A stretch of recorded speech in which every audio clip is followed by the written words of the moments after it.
علم القرآن، قرآن سکھایا، خلق الانسان، پھر انسان کو پیدا کیا، چاہے اس انسان میں جو ہے، اگر انسان میں آدم علیہ السلام کو لیں اور اس میں انسانیت کو مانیں تو انسانیت کی بھلائی اور اس کی کامیابی پڑھنے لکھنے میں ہے، پڑھ لکھ کر کے ہی انسان کو جو ہے آگے بڑھنا چاہیے، اور پڑھ لکھ کر کے ہی جو ہے انسان کو بہت بڑا انسان اور اللہ کو پہچاننے والا بننا چاہیے، کیونکہ پڑھنے لکھنے سے انسان کو اللہ کی معرفت، اللہ کی پہچان حاصل ہوتی ہے۔ اس کے بعد بتایا کہ علمہ البیان، اور اسے جو ہے اللہ تعالیٰ نے بولنا سکھایا، اسے رحمان نے بولنا سکھایا، اپنے بات کو واضح طور پر جو ہے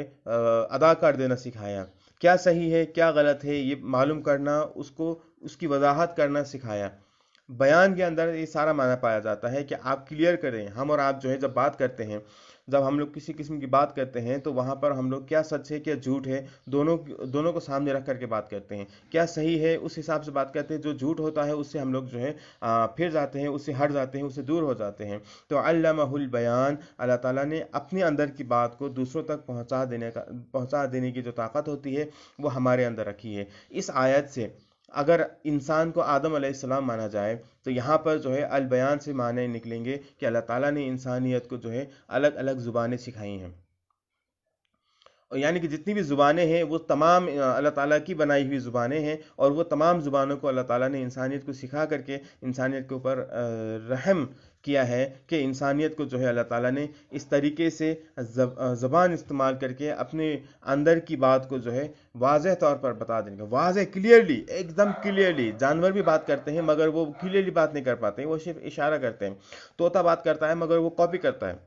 اسی طریقے سے باقی جانور بات کرتے ہیں مگر وہ اشارہ کرتے ہیں، ایک قسم کا اشارہ دے رہے ہوتے ہیں، مگر ایک انسان ہی ہے کہ ایک ایسا مخلوق ہے جس کو اللہ تعالیٰ نے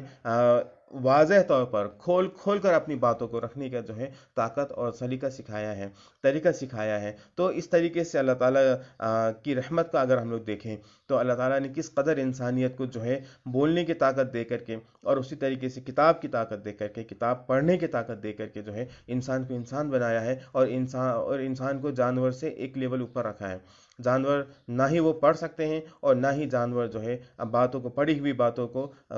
کلیئرلی بیان کر سکتے ہیں، زبانوں میں، الگ الگ زبانوں میں بیان کر سکتے ہیں۔ آپ پوری دنیا میں چلے جائیے، کتے کی زبان ایک ہی ہوگی، وہ جہاں بھی جائیے بھو بھو ہی کرے گا، بلی کہیں بھی رہے گی، کسی بھی دیش میں رہے گی وہ میاؤں ہی کرے گی، اور اسی طریقے سے شیر کسی بھی دیش کا رہے وہ خائی کرے گا۔